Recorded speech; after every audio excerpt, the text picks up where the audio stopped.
आज हम न्यूरोथेरेपी की मान्यताओं के बारे में बात करेंगे कि न्यूरोथेरेपी की मान्यताएं क्या-क्या हैं।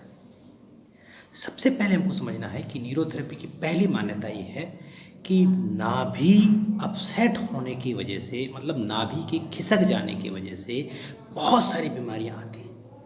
क्योंकि हमारे प्राचीन ग्रंथों में भी लिखा हुआ है कि 72,000 नाड़ियों का संबंध हमारे नाभि के साथ जुड़ा होता है। जब हम लोग माँ के पेट में होते हैं तो भी नाभि से ही हमको सारा कुछ मिलता है। अगर नाभि खिसक जाए, नाभि अपसेट हो जाए, नेवल अपसेट हो जाए तो बहुत सारे केमिकल नहीं बनते, पाचन क्रिया बिगड़ जाती है और इस प्रकार से बहुत सारी बीमारियाँ आने के चांसेस होते हैं। तो इसका मतलब है हमारे नाभि ठीक होना बहुत ज़रूरी है और हम न्यूरोथेरेपी के द्वारा उसको आसानी से सेट कर सकते हैं और बना सकते हैं। दूसरी मान्यता ये है कि अगर शरीर में ब्लड का सर्कुलेशन कम हो या सही मात्रा में सर्कुलेट नहीं हो रहा हो तो भी बीमारी आने के चांसेस होते हैं। क्योंकि प्रॉपर जिस ऑर्गन को जितना ब्लड चाहिए उतना ब्लड अगर नहीं मिलेगा तो उस ऑर्गन को प्रॉपर नॉरिशमेंट नहीं मिलेगा। इसलिए हमको समझना है कि हमारा ब्लड सर्कुलेशन सही होनी चाहिए। ब्लड सर्कुलेशन अच्छा होगा तो वहाँ के ऑर्गन, वहाँ के ग्लैंड्स को प्रॉपर नॉरिशमेंट मिलेगा और ऑक्सीजन मिलेगा, वो ऑर्गन अच्छा तरह से काम करेगा। इसलिए न्यूरोथेरेपी में ब्लड सर्कुलेशन बढ़ा करके हम लोग बीमारी को ठीक करते हैं। दूसरा कारण है कि अपच। अगर खाना नहीं पच रहा हो तो हमें ये समझना है कि खाना नहीं पच रहा इसका मतलब है हमारे शरीर के अंदर, हमारे पाचन क्रिया में कहीं ना कहीं गड़बड़ी है। इंटेस्टाइन में, हमारे लीवर में, हमारे पैंक्रियास में, हमारे गॉल ब्लैडर में कुछ ना कुछ तो गड़बड़ी है, या तो हमारे खाने में गड़बड़ी है या हम खाने का तरीका गलत कर रहे हैं। तो हमको ध्यान रखना है कि सबसे पहले न्यूरोथेरेपी में हम लोग पाचन क्रिया और नाभि को ठीक करते हैं। मीन्स पेशेंट का डाइजेस्टिव सिस्टम ठीक होगा तो देखो तो 99% बीमारियां ठीक हो जाती हैं और मैक्सिमम बीमारी आने के कारण भी पाचन तंत्र में गड़बड़ी के कारण होती है, जैसे कि गैस, एसिडिटी होना, ये सब उसी के लक्षण हैं।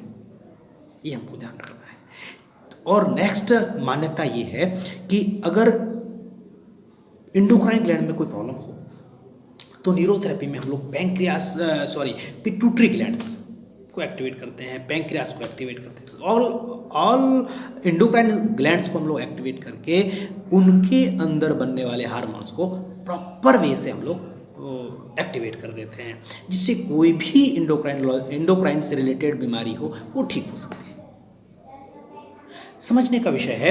अगला न्यूरोथेरेपी की मान्यता ये बोलता है कि जितने भी हार्मोन्स हैं वो हार्मोन्स के लिए उनके रॉ मटेरियल होता है, प्रोटीन है, एमिनो एसिड है एंड कोलेस्ट्रॉल है। ये तीनों चीज़ें उनके रॉ मटेरियल हैं और ये रॉ मटेरियल कहाँ से मिलेगा? जब हमारा खाना अच्छा पचेगा तो ही मिलेगा। इसका मतलब है हमको हमारा पाचन क्रिया अच्छा होगा तो ही हमारे हार्मोन्स हमारे प्रॉपर काम करेंगे, नहीं तो नहीं करेंगे। और न्यूरोथेरेपी में इसका बहुत बड़ा इलाज है। पेशेंट का सबसे पहले पाचन क्रिया ठीक करो, आफ्टर ऑल सारे सिस्टम्स, सारी बीमारियां धीरे धीरे ठीक होना शुरू हो जाते हैं। दूसरी बात हमको समझना है न्यूरोथेरेपी की मान्यता में, अगली बात है कि अगर पैंक्रियास को एक्टिवेट करके हम इंडोक्राइन और एक्सोक्राइन रिलेटेड जो भी प्रॉब्लम्स हो उसको हम लोग ठीक कर सकते हैं।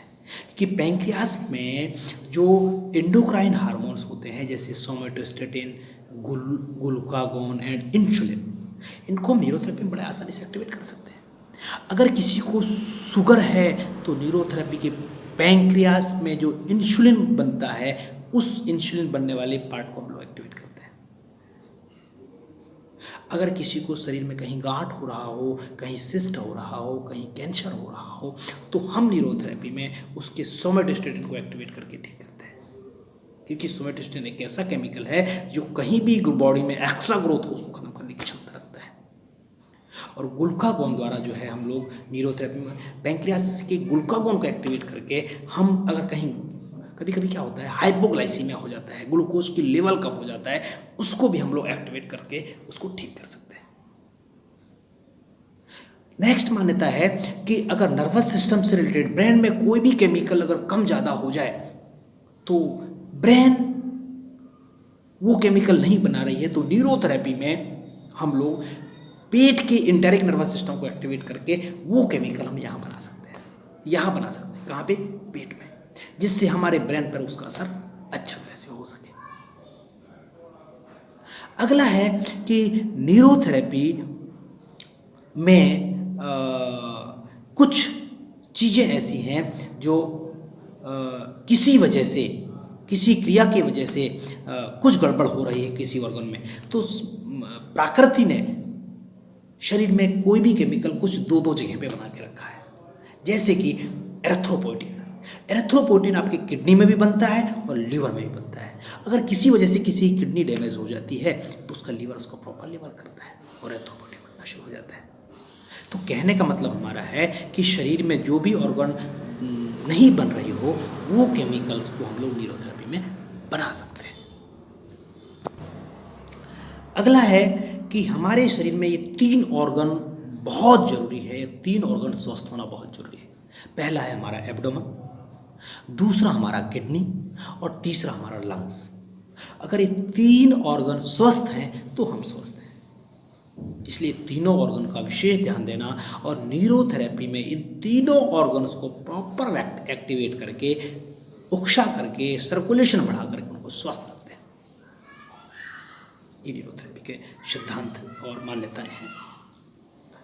अगला है कि मैक्सिमम बीमारी शरीर में एसिड और एल्कली के इनबैलेंस होने की वजह से होती है। न्यूरोथेरेपी में एसिड और एल्कली को हम देखते हुए, पेशेंट की जो डायग्नोसिस प्रोसेस में हम लोग देखते हुए, अगर एसिड बढ़ा हुआ है तो एसिड को हम लोग कम करते हैं, अगर एल्कली बढ़ा हुआ है तो हम एल्कली को कम करके उसको बैलेंस करते हैं और बैलेंस करके उस बीमारी को, जो भी बीमारी आई हुई है, उसको ठीक करते हैं। इस प्रकार से न्यूरोथेरेपी में देखा जाए तो सभी बीमारियों का इलाज बहुत आसानी से है। हम उस मान्यताओं को, हम इसलिए आपको मैंने शेयर किया कि आप इसको समझें, जानें और लोगों को बताएं। धन्यवाद।